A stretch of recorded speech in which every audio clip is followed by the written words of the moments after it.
Nico Paz doit absolument revenir du côté du Real Madrid et il est l'heure d'en discuter. En effet, le crack argentin de seulement 21 ans formé au Real Madrid, je le rappelle, est en train de tout casser du côté de la Serie A où avec Com, il est en train de faire un excellent début de saison avec 3 buts, 3 assists en étant le meilleur passeur de ce championnat. Il avait déjà été le meilleur jeune de ce championnat la saison dernière du côté de la sélection argentine. Il est sélectionné et on rappelle qu'il avait impressionné un certain Léo Messi. Il a même été titularisé il y a quelques jours du côté de l'Albi Céleste. Tottenham avait tenté de le recruter pour 70 millions l'été dernier et le Real Madrid possède toujours une clause de rachat pour le récupérer dès la saison prochaine. Un joueur qui sent le football, qui pue le football, qui sur le rectangle vert fait des choses magnifiques et est un joueur totalement unique qui pourrait totalement apporter du côté du Real Madrid de Xabi Alonso. On va l'analyser. Pour ça, nous parlerons de sa situation actuelle du côté de Combs, qui est en train de réaliser avec cette équipe de Cesc Fabregas, une équipe qui n'est pas destinée à jouer le haut tableau et pourtant elle est en train de le faire, notamment avec une belle équipe, mais surtout avec un Nico Paz qui est totalement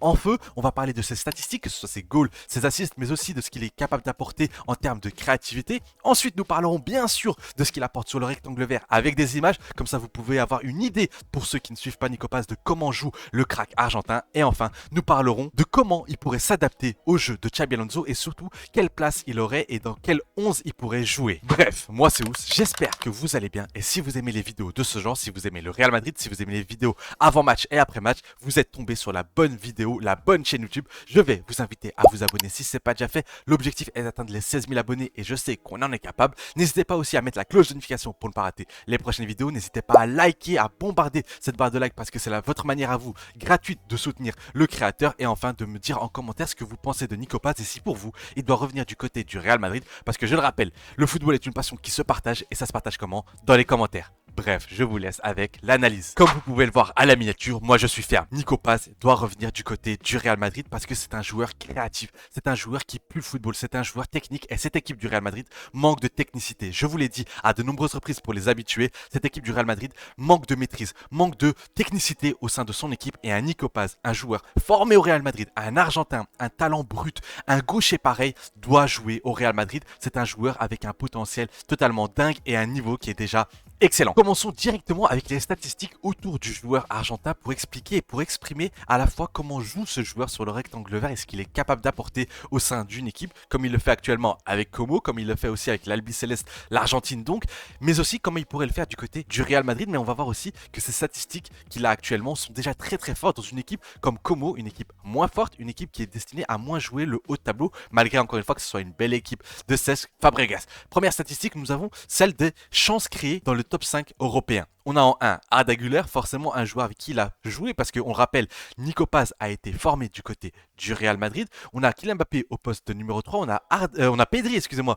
au poste de 4ème place et enfin nous avons Maxime Lopez et en deuxième position nous avons Nico Paz. Donc Nico Paz est le deuxième joueur à créer le plus d'occasions en Europe derrière Arda Güler. C'est dire à quel point c'est fort parce que encore une fois, Nico Paz joue à Como, une équipe qui ne domine pas ses adversaires et pourtant c'est un des joueurs qui crée le plus d'occasions dans les 5 grands championnats. Donc ça vous dit à quel point à la fois c'est un joueur talentueux et c'est un joueur qui est déjà à un niveau excellent. Ici on a une photo de Nico Paz. Récemment, il y a quelques jours, il a joué avec la sélection argentine titulaire, mesdames et messieurs.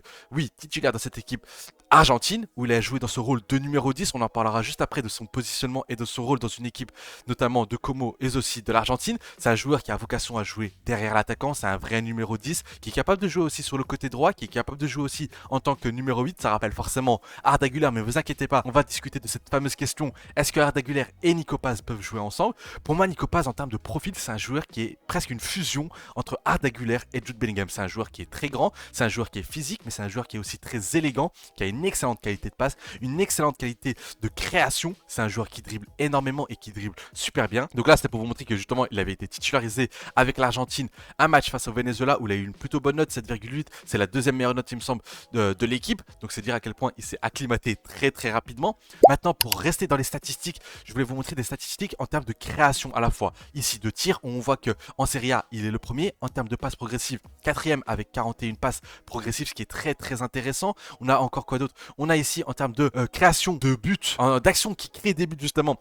Il est le premier en Serie A en termes de passes décisives. Il est le premier aussi, encore une fois, en Serie A, en sachant que la saison dernière, il a été quatrième avec 8 passes décisives, en sachant qu'il avait été blessé une bonne partie de la saison. Donc voilà, on a un joueur qui, en termes de passe clé, encore une fois, il est le premier en Serie A. C'est un joueur qui brille par la passe. C'est un joueur qui fait avancer le jeu. C'est un joueur qui tente constamment d'aller vers l'avant. Et ça rappelle forcément un Arda Güler. Mais comme je vous l'ai dit, on va en discuter juste maintenant quelques minutes. C'est que Arda Güler est un joueur qui a comme vocation à jouer un peu plus bas sur le terrain. Pourquoi? Parce que c'est un joueur qui aime avoir le jeu devant lui. C'est un joueur qui va briller par la passe, par sa vista. Alors que Nico Paz, qui brille lui aussi par la passe, brille aussi par le dribble et par ses chevauchés. C'est un joueur qui a comme vocation de finir dans les 30 derniers mètres et finir même les occasions. Comme on peut le voir aussi à ses statistiques, notamment du côté tout simplement de la Serie A où il est déjà à 3 buts, 3 passes décisives. C'est un joueur qui est très complet. En 6 matchs, 3 buts, 3 passes décisives. C'est excellent pour son début de saison. On peut le voir juste ici. 3 buts, 3 passes décisives en 6 matchs de Serie A. C'est un joueur qui est très complet et qui est un joueur quand même plus à vocation offensive qu'un Arda Güler qui lui est plus dans la création mais plus bas sur le terrain. On en parlera juste après. Je peux vous montrer déjà une petite image de ce que pourrait être la composition d'équipe avec ces deux joueurs. Donc Nico Paz en numéro 10 et Arda Güler au poste de numéro 6, numéro 8 dans un double pivot qui va aider à la relance. Maintenant, pour faire les choses bien, ici nous avons la heatmap de Nico Paz cette saison. On voit qu'il est assez partout, même s'il est principalement sur le côté droit. On voit que derrière l'attaquant, il est très très présent. C'est un joueur qui se balade aussi sur le rectangle vert. C'est un joueur qui est doté d'une énorme liberté. Serge Fabregas l'a très bien compris. Et du côté de Como, c'est un joueur qui a une liberté sensationnelle qui lui permet de réaliser énormément de choses et surtout de pouvoir exploiter au maximum son talent. Et ici, nous avons la heatmap. Attention, celle-là, c'est pas la bonne, c'est celle de avec la Turquie, mais avec la Liga du côté du Real Madrid. Là, on a la heatmap d'Arda Güler. Forcément, on a deux joueurs qui ont une heatmap assez similaire, même si, attention, Arda Güler est très souvent dans la moitié adverse parce que tout simplement, il joue du côté du Real Madrid. Donc forcément, les merengues ont plus souvent le ballon que Nico Paz, mais c'est des joueurs que je trouve compatibles. Et de toute façon, comme je vous l'ai dit, c'est des joueurs qui doivent jouer ensemble. Pourquoi? Parce qu'ils doivent augmenter le niveau technique de cette équipe du Real Madrid. Maintenant, avant de parler du 11 de ce Real Madrid avec Nico Paz et Jude Bellingham et Arda Güler, parlons un peu de ce qu'il est capable de faire sur le rectangle vert avec ici des choses que j'ai pu analyser. Ici, on a Nico Paz sur le côté droit qui est très souvent sur le côté droit parce que ça lui permet de rentrer sur son pied gauche, lui qui est forcément gaucher. Ici, il va faire sa spéciale où il va réceptionner le ballon et il va se retourner très rapidement. C'est vraiment la spéciale de Nico Paz. Il fait très souvent ça, que ce soit au milieu de terrain, en attaque ou ici dans une zone plus défensive de son équipe. C'est un joueur qui élimine par ce geste-là en vraiment se retournant, une sorte de spin comme on dirait en anglais. Il va se retourner, l'éliminer et qui va pouvoir aller vers l'avant. Et ensuite, on a donc vu ici les qualités de Nico Paz d'élimination. Et ici, il va nous montrer sa qualité de passe où il va trouver directement, dans l'intervalle, justement son coéquipier, son attaquant en profondeur via une passe magnifique qui va finir forcément dans les pieds. Ce cheat code-là, ça vous rappelle forcément quelque chose. Forcément, ça nous rappelle aussi Arda Güler et Kylian Mbappé. Mais si on a plus de joueurs qui sont capables de donner d'excellents ballons à Kylian Mbappé, ça ne sera pas en trou dans cette équipe du Real Madrid. Ici, il va donner le ballon à son attaquant qui va forcément continuer. Ici, on a aussi l'une des autres spécialités de Nico Paz en termes de dribble, c'est que c'est un joueur qui aime beaucoup venir décrocher pour venir aider au milieu de terrain et qui va être dos à l'adversaire. Et qu'est-ce qu'il va faire? Ici, il va faire lever le ballon au-dessus du joueur. Pourquoi? Parce qu'il va pouvoir prendre l'ascendant physique, parce que c'est un joueur qui est quand même grand de taille et qui va pouvoir éliminer son vis-à-vis. Ici, encore une fois, comme je vous l'ai dit, c'est un joueur qui va venir décrocher et qui va souvent être dos à son adversaire. Et c'est ce qui est très intéressant avec Nico Paz, c'est qu'il a cette capacité à se retourner très très vite, à trouver une solution très rapidement pour éliminer son vis-à-vis qui est derrière lui. Je rappelle, ici encore une fois, il va réceptionner le ballon, contrôle, il va prendre le ballon dans une direction, il va se retourner avant d'éliminer justement ces deux joueurs-là et de pouvoir avoir encore une fois le jeu devant lui en ayant éliminé encore une fois, regardez, un et deux joueurs très facilement parce que techniquement c'est un joueur qui est très à l'aise et qui est au-dessus de la moyenne tout simplement. Ici, on a encore une fois une image de la qualité de passe de Nico Paz qui va trouver en profondeur Hassan Diao, je pense. C'est un joueur qui a ce cheat code, on le voit très souvent, c'est le cheat code Arda Güler, Kylian Mbappé, mais encore une fois, il faut plus de joueurs que Arda Güler qui sont capables de trouver Kylian Mbappé dans la profondeur, qui sont capables de trouver Vinicius Junior dans la profondeur, et c'est un joueur qui est ultra technique. C'est un joueur qui peut se transformer en le Wirtz de Xabi Alonso. J'avais des doutes la saison dernière, on avait même fait une vidéo pour ceux qui s'en rappellent lors de l'été en comparant à la fois Wirtz, Arda Güler ou encore une fois Nico Paz. J'avais dit que c'est vrai que Wirtz était un peu au-dessus des deux autres, car Arda Güler était encore moins près que Wirtz et que Nico Paz, pour le coup, il devait rester encore une saison de plus du côté de Como. C'est un avis qui ne change pas, mais là, ce qu'il est en train de confirmer du côté du championnat italien, ce qu'il est en train de faire du côté de la sélection argentine, mérite qu'on mette de la lumière dessus et qu'on en discute parce que oui, pour moi, c'est un joueur d'avenir et c'est un joueur qui doit finir au Real Madrid parce que l'élégance, la classe qu'il a sur le rectangle vert, c'est une classe qui mérite d'être jouée au Real Madrid avec la tenue blanche. Ici, il va trouver forcément son coéquipier en profondeur via une magnifique passe. Ici, on a Nico Paz qui, encore une fois, va réceptionner le ballon dos au jeu, mais qui avait déjà analysé que son coéquipier était juste ici. Ici, qu'est-ce qu'il va faire? Il va éliminer de manière très intelligente en laissant passer la passe justement de son coéquipier pour prendre le dessus sur son vis-à-vis. Là, encore une fois, le côté physique, le côté athlétique va faire qu'il va éliminer son vis-à-vis, qui va même finir sur le sol par manger l'herbe. Ici, il va faire quoi? Il va voir que son coéquipier va faire un appel à l'intérieur. Il va faire quoi? Une passe en profondeur très intéressante, encore une fois, bien dosée, qui va finir dans les pieds de son coéquipier, qui lui n'aura plus qu'à arriver devant le goal et tirer et tenter de marquer. Et si, je voulais vous montrer aussi la qualité de Nico Paz en termes de possession du ballon, en termes de physique aussi, parce qu'ici, il est mis en danger, entre guillemets, par les joueurs de l'AS Roma, mais il va garder le ballon, il va pas tomber, parce que là, encore une fois, il est plus grand que les autres, mais il est doté d'une technique très très intéressante. Il va garder le ballon, une excellente conduite de balle pour éliminer son vis-à-vis avant de ici venir trouver une passe pour son coéquipier dans l'intervalle. C'est-à-dire que tout ce qu'il fait a vocation à finir proprement. C'est-à-dire qu'il va faire un bon dribble qui va se finir par quoi? Une passe en profondeur. Il va garder le ballon, même s'il va se battre pour ce ballon. Ensuite, il va faire quoi? Une passe en profondeur qui va être très intéressante ici pour son coéquipier, qui va pouvoir apporter du danger dans cette zone-là du terrain où il n'y avait personne. Excellente vista, excellente qualité de passe et excellent dribbleur. C'est vraiment un joueur que j'affectionne particulièrement. Et du coup, son coéquipier va réceptionner le ballon et tenter de faire quelque chose de très intéressant. Ici, on a encore une fois Nico Paz qui va réceptionner le ballon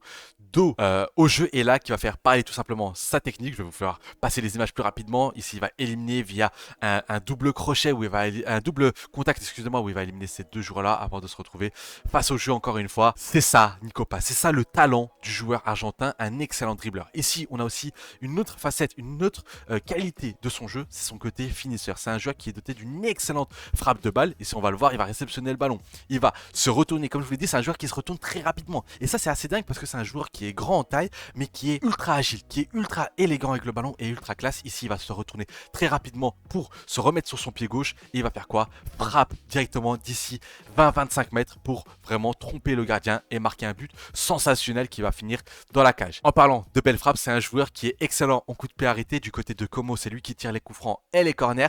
Il est capable de donner d'excellents ballons, mais il est aussi capable de finir des occasions et les coups francs tout seul. Ici, il va venir marquer un coup franc. Ça, c'était cette saison tout simplement magique. C'était un match où il aura mis même un doublé. Et vous pouvez voir que le but est tout simplement sensationnel.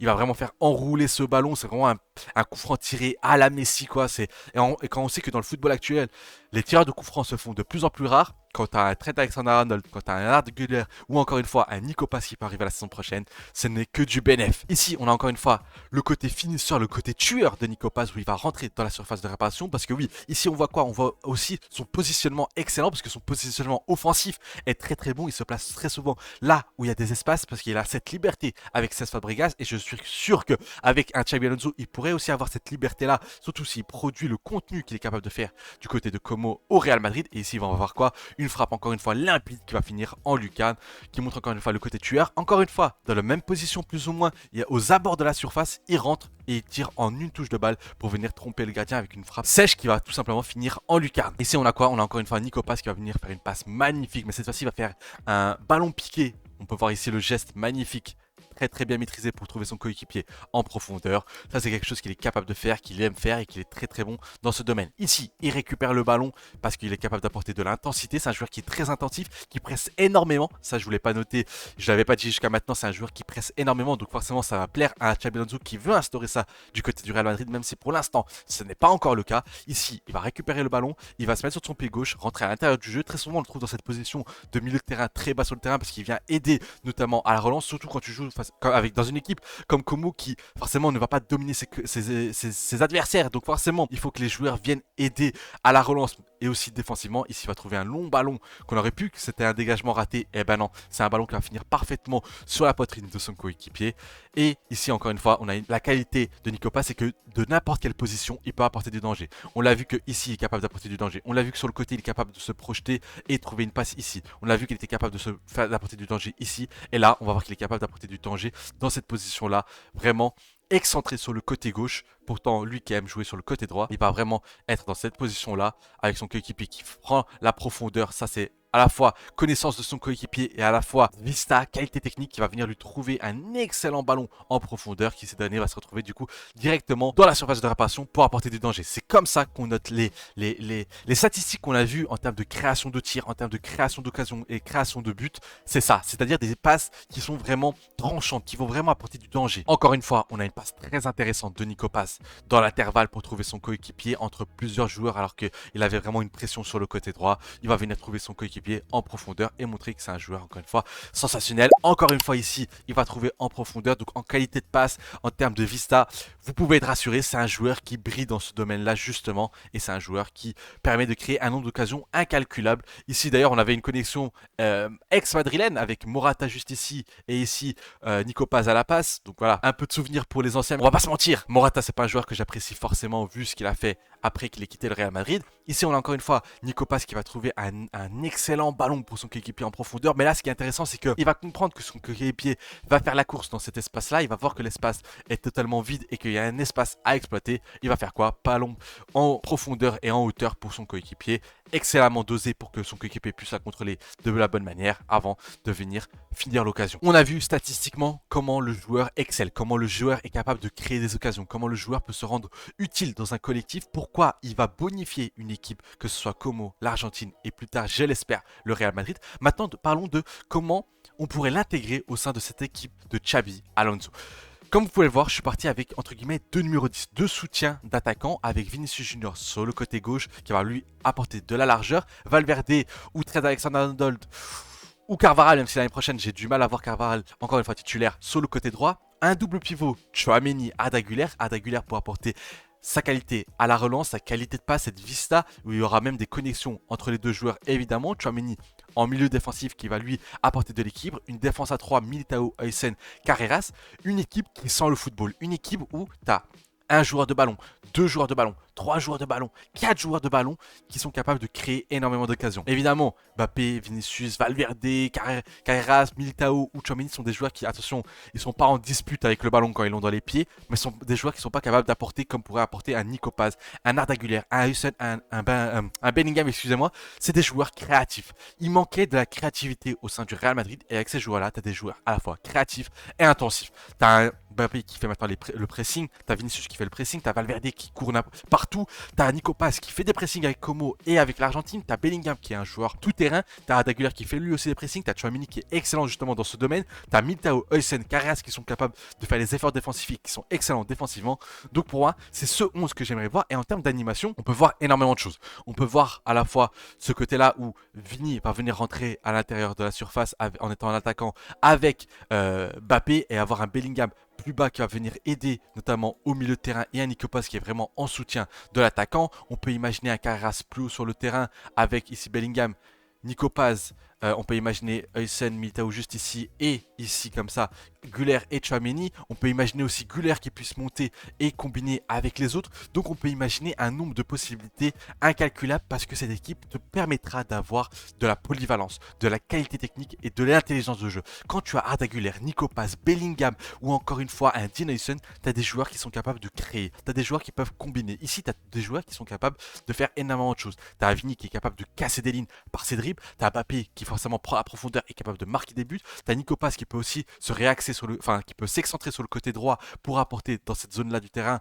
en laissant Arda Güler aussi rentrer dans ce double pivot. Tu peux voir un nombre incalculable de choses très très intéressantes avec cette équipe du Real Madrid et avec Nico Paz. Moi j'imagine Nico Paz comment? J'imagine Nico Paz qui puisse rentrer à l'intérieur ici au milieu de terrain, qui puisse soutenir ici à la relance très bas sur le terrain, qui puisse se projeter, qui puisse finir les occasions ici aux abords de la surface quand Kylian Mbappé par exemple dézoné. Donc avec Nico Paz et cette formation, tu peux imaginer un nombre de choses incalculables tant les possibilités sont dingues avec des joueurs qui sentent autant le football, qui connaissent autant le football. Il correspond parfaitement au jeu de Xabi Alonso. Pourquoi? Parce que c'est un joueur qui est énormément dans le pressing, parce que Fabregas le demande aussi. C'est un joueur qui va presser, qui va faire les efforts défensifs, qui est un joueur physique, qui, attention, son jeu sans ballon n'est pas exceptionnel, mais il n'est pas dégueulasse. C'est-à-dire que en tant que numéro 10, en tant que joueur offensif, il va pouvoir faire le taf. C'est un joueur qui se bat, qui a vraiment cette grinta sud-américaine, même si lui aurait pu choisir la sélection espagnole. D'ailleurs, ça aurait pu donner une équipe, encore une fois, exceptionnel si l'Espagne avait sélectionné Nico Paz.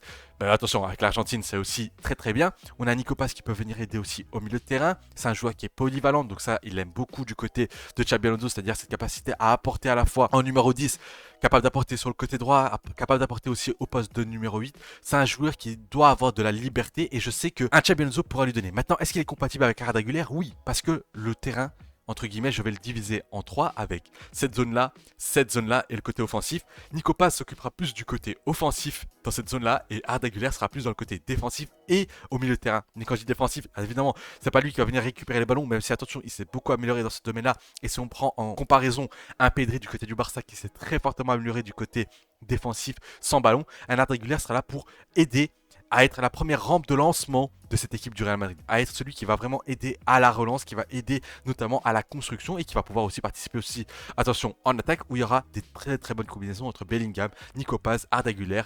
Ce trio-là doit pouvoir créer aussi des automatismes. Donc voici le 11 que j'imagine avec Nico Paz. Évidemment, là on est qu'au mois d'octobre, ça c'est pour vraiment la fin de saison, pour même la saison prochaine, pour après l'été, après la Coupe du Monde, où je pense que c'est un joueur qui est capable de briller lors de la Coupe du Monde et forcément Florentino Pérez va vouloir le recruter. Pour moi, c'est un joueur qui doit prendre la place notamment d'un Brahim Diaz qui cette saison et même depuis la saison dernière est insuffisant. Moi, j'aime vraiment pas ce qu'il fait. Un Massantuno est encore très très jeune, il peut rester dans ce rôle de rotation. Pour moi, Nico Paz est plus évolué qu'un Massantuno à l'heure actuelle. C'est un joueur qui a des qualités à la fois d'Arda Güler et de Bellingham. C'est un joueur qui pour moi, les joueurs de foot qui sont forts en créativité, t'en auras jamais trop. C'est-à-dire que cette équipe du Real Madrid n'aura jamais trop de créativité parce que tu as des joueurs avec des profils assez différents, même si effectivement, on peut croire que comme c'est des joueurs créatifs qui vont pouvoir se marcher dessus, moi je pense pas. Même si beaucoup me diront d'abord il faudrait voir une formation qui fonctionne du côté de Xabi Alonso entre Arda Güler et Bellingham ensemble. Mais bon, ça c'est dans plusieurs mois, on en parlera juste après. Voilà la fin de cette vidéo. J'espère que cette analyse de Nico Paz vous aura plu. J'espère que je vous aurai convaincu de faire revenir Nico Paz du côté du Real Madrid. Moi dans tous les cas, je pense que Nico Paz doit revenir. Même si à contre-cœur, si par exemple Florentino Pérez voudrait le récupérer pour le revendre parce qu'il peut le récupérer pour 8 ou 10 millions d'euros alors que rien que la saison dernière Tottenham avait tenté de le recruter pour 70 millions. Donc évidemment tu dois le reprendre ne serait-ce que pour pouvoir le revendre et faire une grosse plus-value sur un joueur que tu as formé, un joueur qui aime le Real Madrid, c'est pour ça que j'aimerais le voir rester, c'est un joueur qui aime le Real Madrid, un Argentin, on connaît ce lien entre l'Argentine et le Real Madrid, c'est un joueur qui est talentueux, qui a un potentiel dingue, qui est jeune, donc pour moi il faut miser sur ce genre de joueur et ne pas faire une eau de garde et le voir après exploiter son talent et son potentiel du côté par exemple d'Arsenal. Donc voilà, j'espère que la vidéo vous aura plu. Si elle vous a plu, n'hésitez pas à liker la vidéo, ça aide énormément, que ce soit au référencement, mais aussi ça me fait extrêmement plaisir. N'hésitez pas à me dire en commentaire ce que vous trouvez, ce que vous pensez de Nico Paz et si pour vous il doit revenir, n'hésitez pas à vous abonner si ce n'est pas déjà fait et mettre la cloche de notification. Bref, c'était Ous et je vous dis à très vite, c'était un avis dans la mer.